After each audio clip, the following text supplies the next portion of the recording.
শহর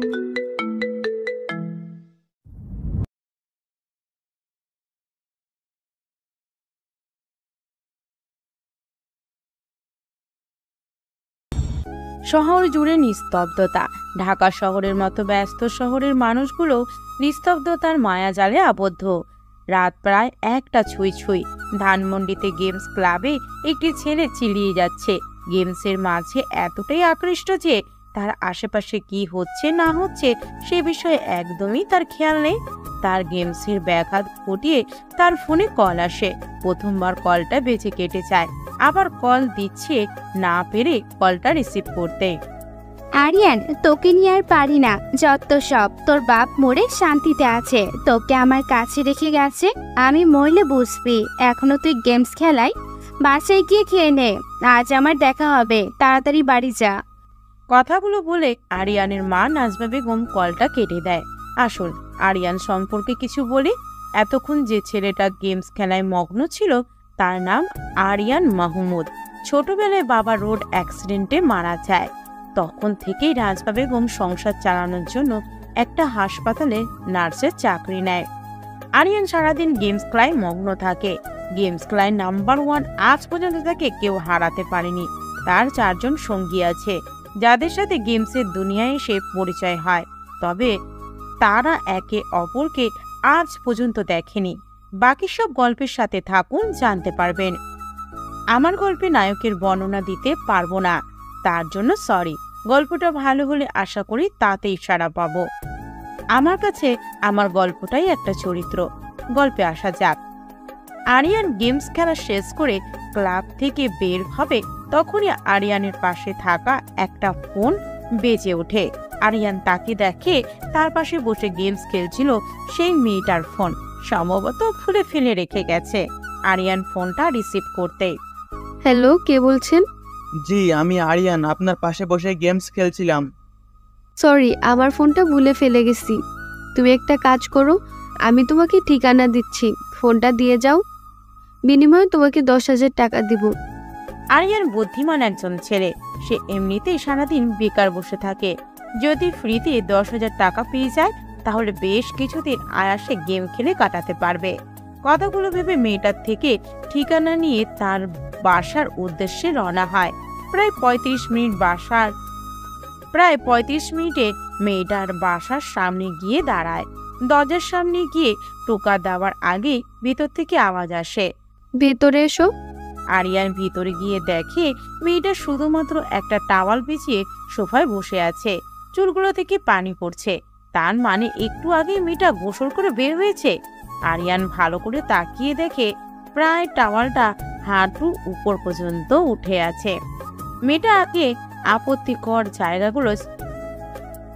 আপত্তিকর জায়গাগুলো স্পষ্ট দেখা যাচ্ছে। কোনো বৃদ্ধ পুরুষও মেয়েটাকে দেখলে ঝাঁপিয়ে পড়বে।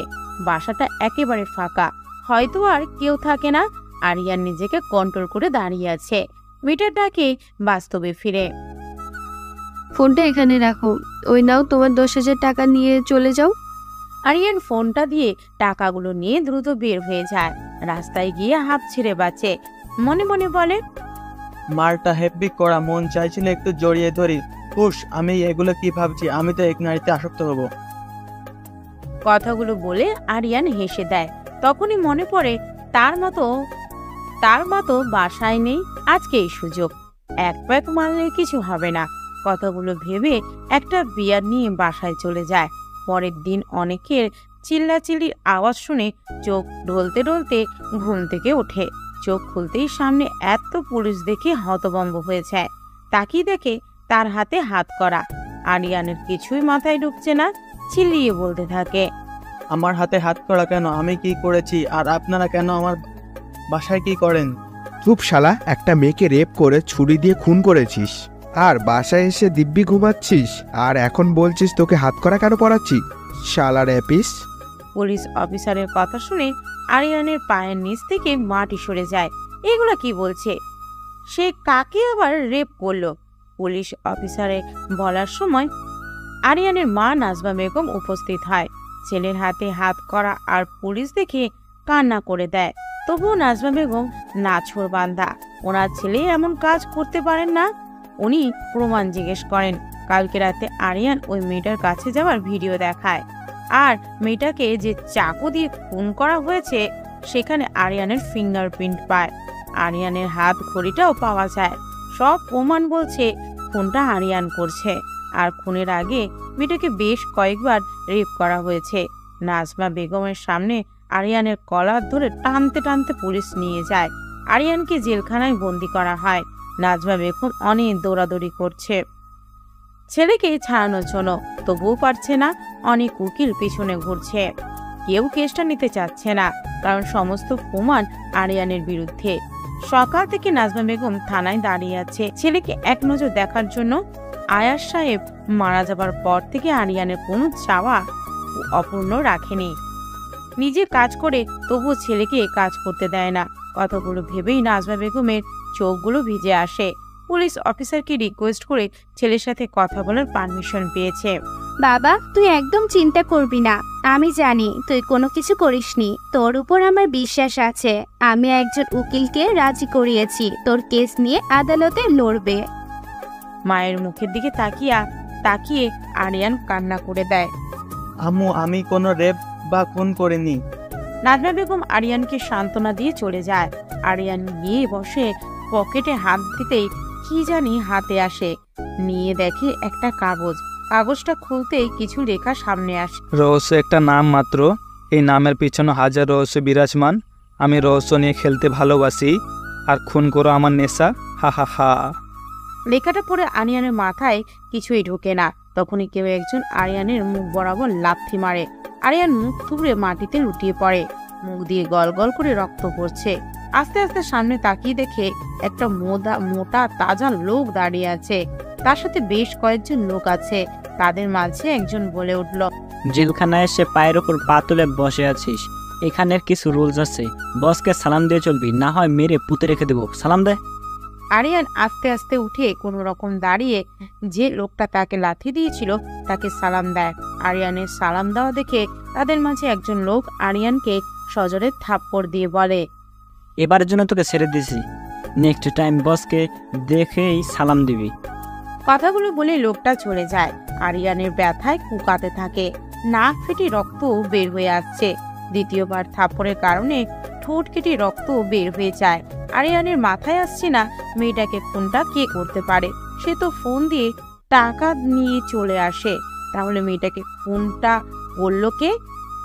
আর জেলে আসার পর এই লোকগুলোই তাকে মারছে কেন? কিছুই মাথায় ঢুকছে না। আরিয়ান ফ্লোরে শুয়ে পড়ে, আস্তে আস্তে ঘুমিয়ে যায়। এদিকে নাজমা বেগম অনেক উকিলের কাছে দৌড়াদৌড়ি করার পরও ওনাদের হয়ে কেউ কেস লড়তে সাহস পায় না। কারণ একটাই, সব প্রমাণ আরিয়ানের বিরুদ্ধে। তবে তাদের মাঝে একজন বলেছে যদি কেউ পারে তাহলে সেটা তারেক সাহেব পারবে। তারেক সাহেব হচ্ছে এখানকার সব থেকে বড় ব্যারিস্টার। নাজমা বেগম তারেক সাহেবের অফিসের সামনে অনেকক্ষণ দাঁড়িয়ে থাকে।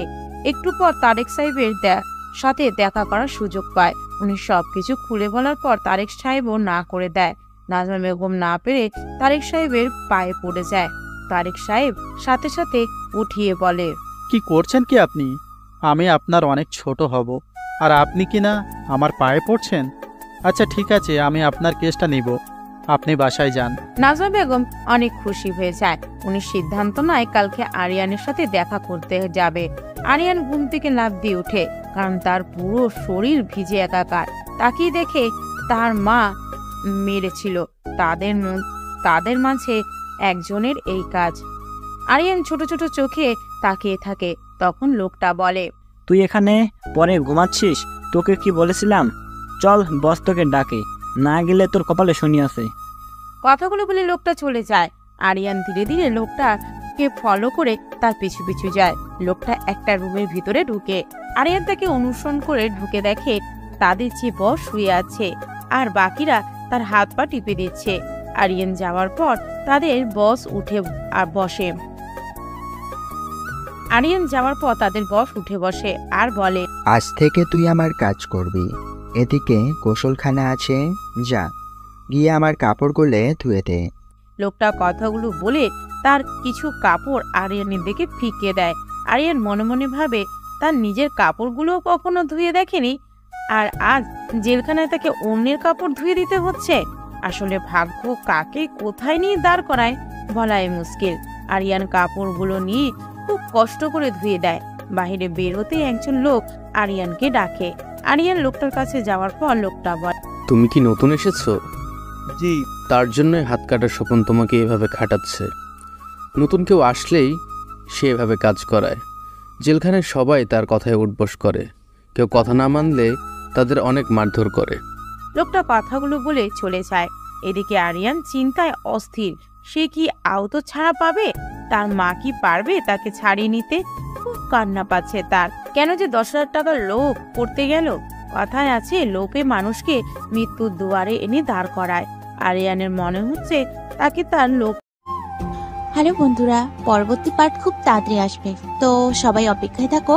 আর চ্যানেলটি যারা এখনো সাবস্ক্রাইব করোনি তারা পরবর্তী পার্ট দেখার জন্য চ্যানেলটি সাবস্ক্রাইব করে রেখো। ধন্যবাদ সবাইকে, আমাদের সাথেই থেকো।